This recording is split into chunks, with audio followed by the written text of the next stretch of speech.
আসলে বিয়ে করেই বুঝলাম যে সংসার কাকে বলে, কত প্রকার ও কি কি। আসলে মেয়ে মানুষরা আমরা কখনো কাউকে বোঝাতে পারি না যে আমাদের মনের কষ্টটা কি, বা সেই কষ্টটা আমার কোথায় রাখি। আর যাই হোক, নিজের কষ্টটাকে আমরা কাউকে দেখাতে চাই না, এটাই আমাদের জীবন। আসলে আমরা যাই ভাবে থাকি, যাই করি থাকি, তাতেই আমাদের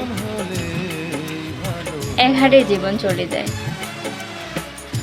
পার্থক্য কি জানো? একটাই, শুধু সময়ের অভাবে কিছু কিছু কথা এই মনে গেঁথে রয়ে যায়।